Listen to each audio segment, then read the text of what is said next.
To 8 hours के लिए होती है। मैक्सिमम जो है वो 24 घंटे तक के लिए हो सकती है और मिनिमम है वो 1 आवर की होती है। 1 घंटे से कम की केएमसी को केएमसी नहीं कहते। क्या ये भी कोई केएमसी है कि अभी शुरू की अभी खत्म हो गई? नहीं, कम से कम 1 घंटा तो होना ही चाहिए केएमसी के लिए। नहीं, और केएमसी में समय ऐसा नहीं है कि खाली माँ ही दे सकती है केएमसी। दुनिया में कोई भी केएमसी दे सकता है, बाप भी दे सकता है। कंगारू फादर केयर नहीं बोलेंगे, मदर केयर ही बोलेंगे, बाप देगा तो भी, क्योंकि ये काम माँ का है, दे कोई भी। और वैसे भी बाप को देने में बड़ा अजीब लगेगा, कंगारू फादर केयर नहीं सूट बैठता, कंगारू मदर केयर ज्यादा सही लगता है, सुनने में भी प्लीजेंट है। नहीं, तो केएमसी में आप बच्चे को इस प्रकार पकड़ना, ऐसा ध्यान रखना कि बच्चे के सर पे कैप होना जरूरी है, बच्चे का सर एक तरफ मुड़ा होना जरूरी है, फ्रॉग लेग्ड पोजीशन बच्चे के लिए यूज होनी है, फ्रॉग लेग्ड पोजीशन यूज होनी है, और डाइपर पहना देना और नीचे बच्चे को बॉटम पे सपोर्ट देना। फ्रॉग पोजीशन कौन सी है? फ्रॉग है, स्पेलिंग भी ऐसे भाग भाग के लिखते हो, पता नहीं कौन पढ़ रहा है तुम्हें। समझा बच्चे? तो ये जो केएमसी है वो फ्रॉग लेग्ड पोजीशन में होती है, सर पे कैप होना बहुत जरूरी है, एक साइड में टर्न होना जरूरी है, ये सब चीजें आप याद रखना, ठीक है, जो मैं बता रहा हूं। तो ये केएमसी की पोजीशन है। अगला क्वेश्चन आपके सामने स्क्रीन पे ये रहा, और कौन सा आसान? जापान छोड़ जाए,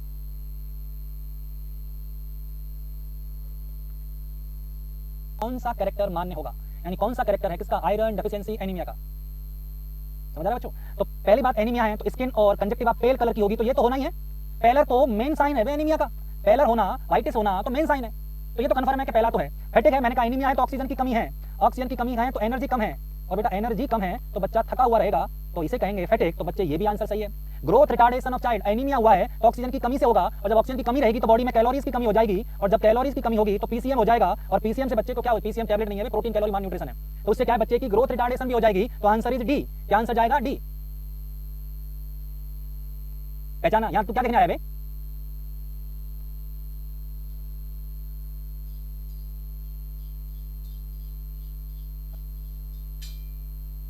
विटामिन एनसीएल फॉर नॉर्मल विजन। अब ये तो तुम कम से कम सही कर देना। आंसर क्या है? आंसर क्या है बच्चे? ए। ठीक है बच्चे, अब सुनो इसके बारे में थोड़ा सुन लो। 1970 के अंदर क्वेश्चन के अंदर, क्वेश्चन इतना इजी में छोड़ूंगा नहीं इस क्वेश्चन को, तुम्हें लगेगा आसान है, इतना आसान भी नहीं है, ठीक है। 1970 के अंदर क्या हुआ? National profile access program against nutritional blindness. तो national profile access program against nutritional blindness start किया, ये बात याद रखिएगा।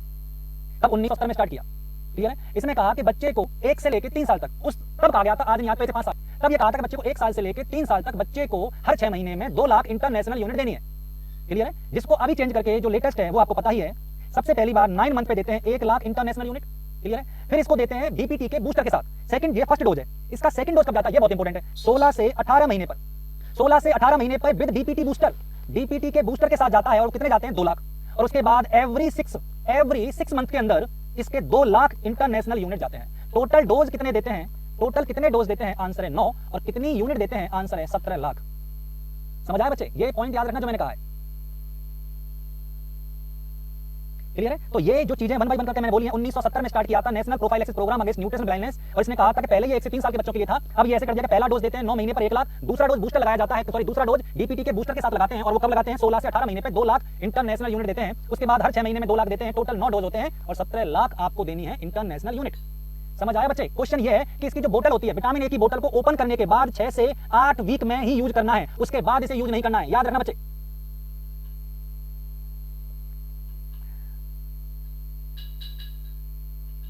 समझा बेटा? तो ये कितने वीक के अंदर यूज करना है? ये यूज करना है 6 से 8 वीक के अंदर। नहीं, मैंने खाना नहीं खाया, मैं खाना नहीं खाता शाम को बच्चे, भाई डाइटिंग कर रहा है, तुम देख नहीं रहे भाई कितना ज्यादा फर्क पड़ रहा है हेल्थ पे। न्यू ऑफलाइन बैच शुरू हो गया बच्चे, न्यू ऑफलाइन बैच शुरू हो गया है, कल से न्यू ऑफलाइन बैच शुरू हुआ है इवनिंग का, ठीक है। अंबर कलर की बोतल में रखते हैं, बहुत सही का बेटा, एकदम सही का, ठीक है। चलो अगला क्वेश्चन, अगला क्वेश्चन आपके सामने स्क्रीन पे आ चुका है।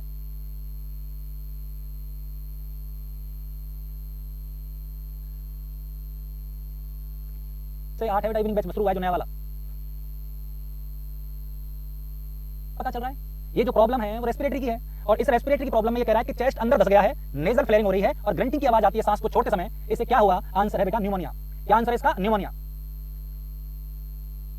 क्लियर बच्चे? तो ये आपको याद रखना है कि इस क्वेश्चन का सीधा आंसर आपको मिल गया, सब बच्चों ने आंसर दिया है, आंसर क्या है बेटा? न्यूमोनिया। चलो अगला क्वेश्चन आपके सामने और आ चुका है स्क्रीन पर, फटाफट बताएं। नीचे जो नंबर चल रहे हैं ना, इन नंबरों पे कॉल करके पूछ लेना, बैच के बारे में जानकारी मिल जाएगी। अभी पढ़ लो यार, बैच क्या करोगे? अभी नीचे नंबर दे रखे हैं, कभी कॉल कर लेना। धनपाल सिंह पढ़ ले यार, क्या करेगा फर्स्ट रैंक का? तेरी नहीं है, इतना पता है मुझे। Which of the following suggest problem of hematological system? कौन सी ऐसी प्रॉब्लम है जो हेमेटोलॉजिकल है? बताइए जरा फटाफट।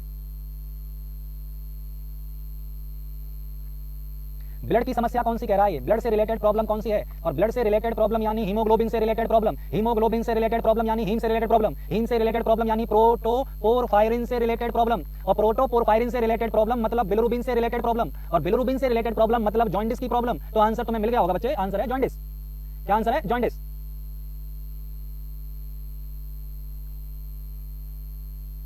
बहुत बढ़िया,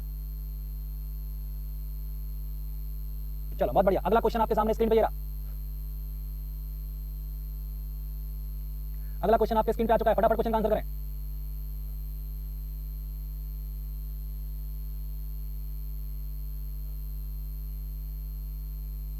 कहना कि यार ये तो हम पढ़ लेते तो बढ़िया रहता।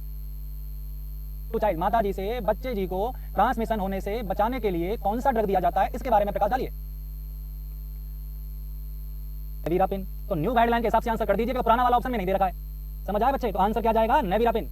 पुराना हुआ, पुराना है ज़िडोबुडीन, आज का है नेविरापिन, और आज का नेविरापिन है तो हम आज का टिक कर देते हैं। अब बेटा आंसर क्या जाएगा? नेविरापिन। क्लियर है? चलो अगला क्वेश्चन आपके सामने स्क्रीन पे ये रहा, फटाफट क्वेश्चन को पढ़ें एक बार। नहीं, क्लास सेव नहीं रहेगी, क्लास सिर्फ लाइव रहेगी। मैं पढ़ाता ही लाइव के लिए हूं बच्चे, मैं बाद के लिए नहीं पढ़ाता। मेरी एजुकेशन मेरी टर्म एंड कंडीशन पे देता हूं मैं।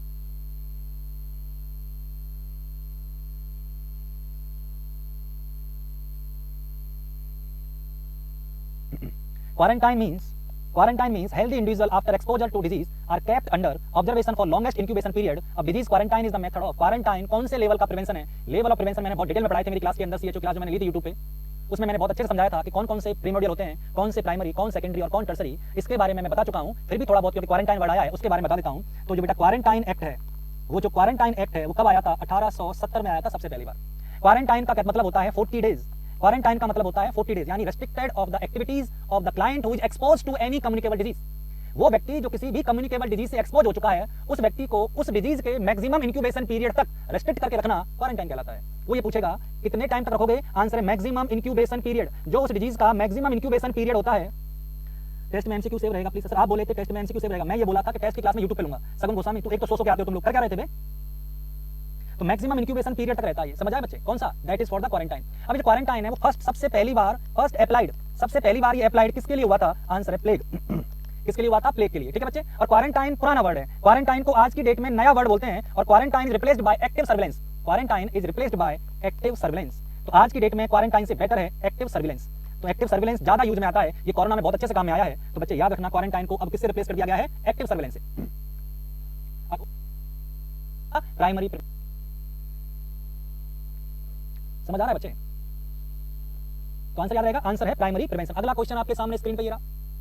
अगला क्वेश्चन वापस से आपके सामने स्क्रीन पे आ चुका है, फटाफट पढ़िए।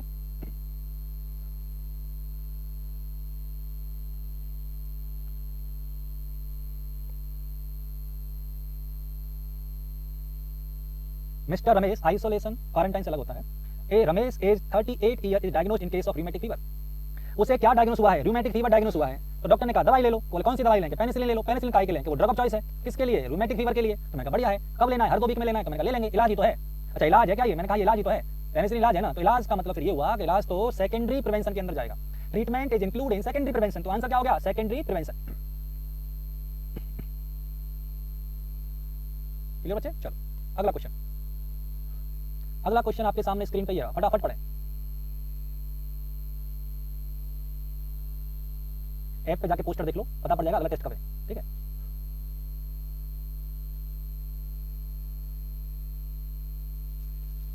Which is the best method for health communication?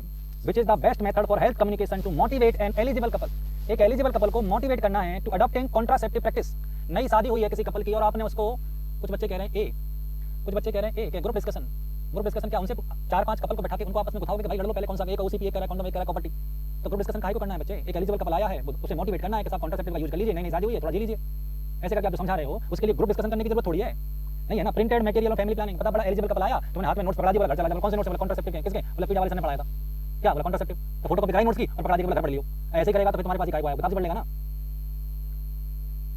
समझ आ रहा बच्चे? तो ऐसा भी नहीं है कि प्रिंटेड मटेरियल के हिसाब से काम चल जाएगा। यूज ऑन इंटरनेट, उसको बोला तो खुद ही देख ले गूगल करके कौन सा काम लेना, मेरे से क्यों पूछ रहा है? तो ऐसे आंसर मत करो, फेस टू फेस कम्युनिकेशन बैठाओ और समझाओ। प्राइवेट बातें हैं ये, खुले में थोड़ी बात बोली जाती है। समझाओ कि तुम दोनों के हिसाब से तुम तो ये ले लो, वो बढ़िया रहेगा। कोई भी कुछ ऑप्शन दे दो जो वो ले सकता हो। समझ में आ रहा है कि ढोल नहीं पीटने हैं आपको, बिल्कुल बहुत ध्यान समझाना है, बिल्कुल काम में समझाना है कि भाई ऐसा है, ये वाला बढ़िया रहेगा, तो वो ले लेगा जो भी उसको बढ़िया लगेगा। ठीक है बच्चे? तो आंसर क्या है? Face to face communication. Sir मैं बाइक चलाते वीडियो देख रहा हूँ बाइक चलाते वीडियो देख रहा, आखिरी वीडियो होता है ये।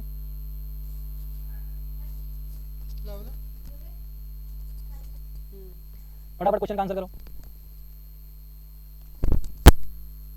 Colour coding of bag dispose, सार वेस्ट को डिस्पोज करने के लिए कौन सा काम में लेते हैं? मैं बता चुका हूं, तो मैंने पूरी क्लास पढ़ाई थी। मैंने तुम्हें पूरी क्लास पढ़ाई थी क्या बायोमेडिकल वेस्ट के लिए, तुम्हें याद भी होगा, तो वही है बच्चे। तो आपने कहा क्या आंसर है, ब्लू, नीले में यूज करना है आपको, ठीक है बच्चे। नीले में क्या यूज करना है, कोई भी शार्प है, कोई भी शार्प वेस्टेज है, वो सब इसमें जाएंगे, ब्लू बैग के अंदर जाएगा, ठीक है बच्चे। चलो, coliform test is done to assess, coliform test is done to assess, कौन सा चीज पता लगाता है coliform, coliform test is done to assess, क्या पता लगाता है बच्चे,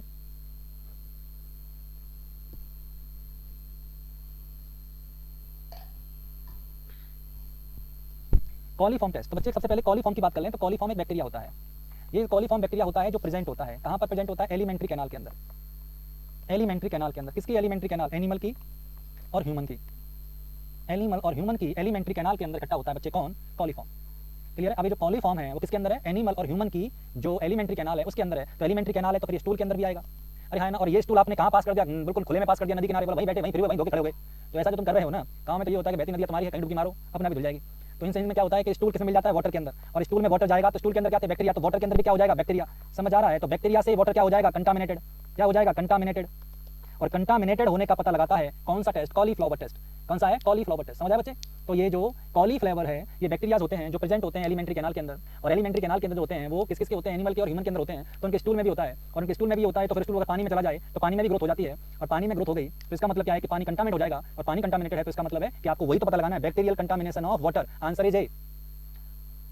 सर परमात्मा गुरुदेव धन्यवाद, आपकी बात है, नहीं ऐसा नहीं है, मैं तो बता रहा हूँ ये सच ऐसा है। तो ये चीजें हैं, कॉलीफॉर्म टेस्ट के लिए हमने बैक्टीरियल कंटामिनेशन देखा है किसके अंदर, बहते हुए पानी के अंदर, ठीक है बच्चे। चलो आगे चलें, अगला क्वेश्चन आपके सामने, ये भी मैं पढ़ा चुका हूँ आपको, पढ़ाया तो मैंने सारा, ये बस तुमने पढ़ा इस पर डिपेंड करता है। इस पर मैं क्लास ले चुका हूँ, हार्ड वाटर और सॉफ्ट वाटर, यानी कि टेम्परेरी और परमानेंट हार्डनेस के बारे में बात हो चुकी है हमारी। महावीर वैष्णव अब नहीं दे सकता टेस्ट, तब टेस्ट दे रहा था तब कहाँ गया था।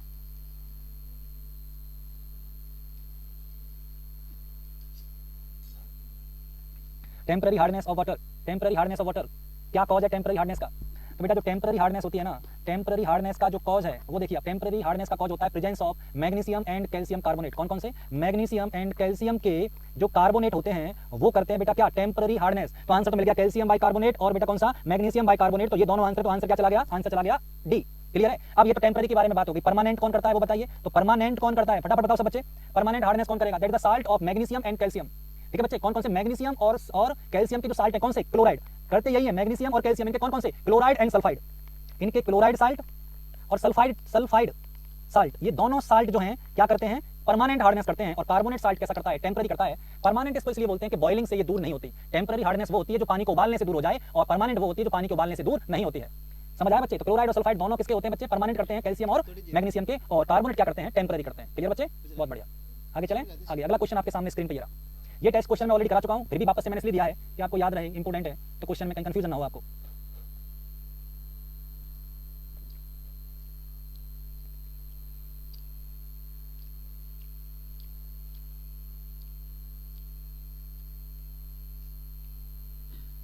ऑर्थोटॉडलिन test used to done, orthotolidine test किसके लिए काम आता है बच्चे, याद रखना। ऑर्थोटॉडलिन टेस्ट किस किस के लिए काम आता है, सबसे पहली बात ये total comma free comma combined, total free combined chlorine of water, chlorine of water के लिए काम में आता है। तो यानी कि जो भी रेजिड्यूल है, जो भी टोटल है, कंबाइंड है, जो भी क्लोरीन पानी के अंदर है, उसकी एक्यूरेसी का पता लगाता है कौन सा, दैट ऑर्थोटॉडलिन टेस्ट। समझ आ रहा है बच्चे। तो इसके अंदर क्या होता है, वैसे तुमसे कोई नहीं पूछेगा इसके अलावा, पर फिर भी याद रखना कि आप जब इसमें पानी मिलाते हो क्लोराइड में, तो वो येलो टर्न हो जाता है, और येलो जितना ज्यादा येलो होता है उतनी ज्यादा क्लोरीन होती है। तो क्लोरीन में येलो कलर में कन्वर्ट होता है, वैसे कोई नहीं पूछेगा, बहुत डीप हो जाता है ये, पर फिर भी याद रखना कि येलो कलर में कन्वर्ट होता है तो क्लोरीन की प्रेजेंस देखी जाती है, ठीक है बच्चे। तो ये क्या आंसर जाएगा, level of residual and combined chlorine in water, इसका पता लगाता है ऑर्थोटॉडलिन टेस्ट। समझा बेटा। चलो अगला क्वेश्चन आपके सामने स्क्रीन पे ये रहा, अगला क्वेश्चन आपके सामने स्क्रीन पे ये रहा, फटाफट क्वेश्चन का आंसर करें।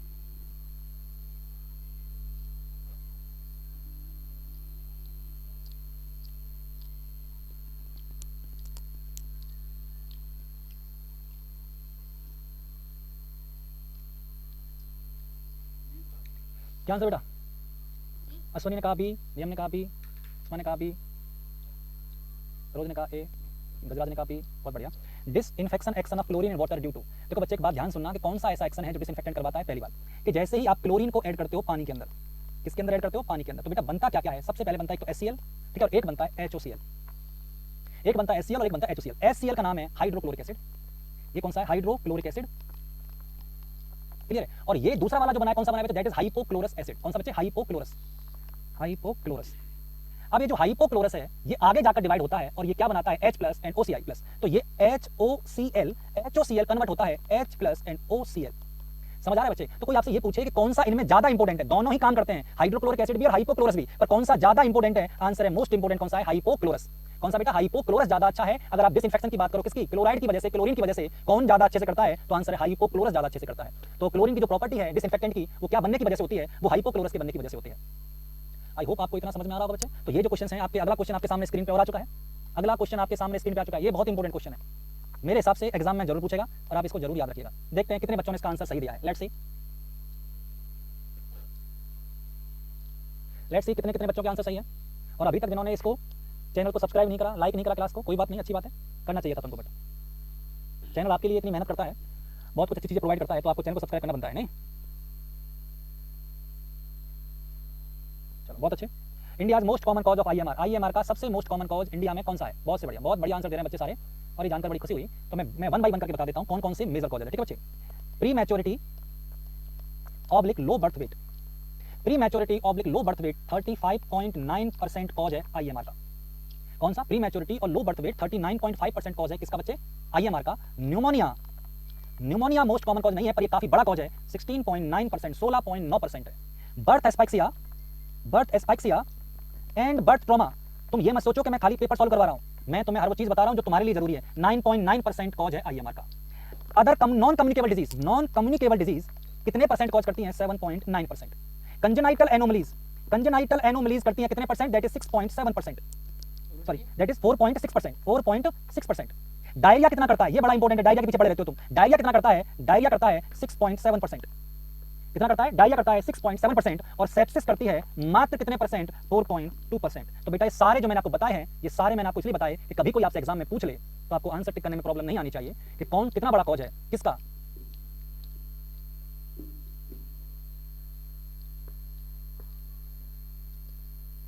ठीक है बेटा? तो ये कॉमन कॉज किसका है? ये सब कॉमन कॉज मैंने बताया, ये आईएमआर के। ठीक है बेटा? समझ में आएंगे सारी चीजें। अब आप आंसर बता पाएंगे, आंसर क्या बेटा इसका? सी। ठीक है, चलो अगला क्वेश्चन आपके सामने स्क्रीन पे ये रहा। फटाफट क्वेश्चन को बताएं और फटाफट क्वेश्चन को पढ़े और आंसर करें, टाइम वेस्ट नहीं करें बिल्कुल भी।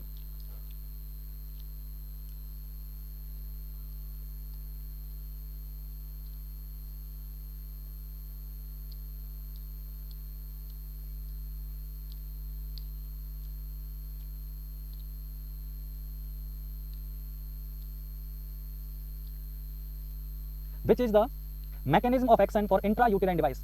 इंट्रायूटेराइन डिवाइस यानी आईयूसीडी जो कॉन्ट्रासेप्टिव मेथड की तरह काम में आती है, उसका सबसे बेस्ट एक्शन कौन सा है जिससे कि वो कॉन्ट्रासेप्टिव की तरह काम करती है? तो पहली बात तो मैं बता दूं, वो स्पर्मिसाइडल नहीं होती, तो जो आंसर डी कह रहे हैं वो गलत है। क्लियर है? आईयूसीडी का ओवुलेशन को रोकने में भी कोई रोल नहीं है। ठीक है बच्चे? ठीक। अब इन दो में कंफ्यूजन है, दोनों सही आंसर है, ये दोनों ही सही आंसर है, पर याद रखना मोस्ट कॉमन मैकेनिज्म क्या होती है? मोस्ट कॉमन मैकेनिज्म ये होती है बच्चे कि वो क्या नहीं होने देगा? फर्टिलाइजेशन नहीं होने देगा। तो answer is B is more correct than A, because prevention of the fertilization is most important aspect when we use the IUCD intrauterine device को काम में लेने के लिए हम कौन सा मैकेनिज्म ज्यादातर काम में मानते हैं कि ये प्रिवेंट करता है? किससे बेटा? आंसर है आईयूसीडी। ये किससे बचाता है? फर्टिलाइजेशन से बचाता है। क्लियर बेटा? चलो अगला क्वेश्चन आपके सामने स्क्रीन पे ये रहा, फटाफट बताइए।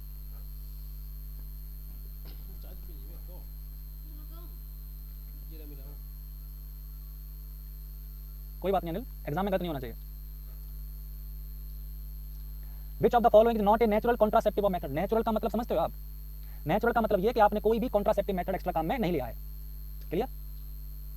और कोई और काम में नहीं ले रहे हो, यानी कोई भी बनावटी चीज नहीं है, तो यानी कि आर्टिफिशियल किसी चीज का यूज करना।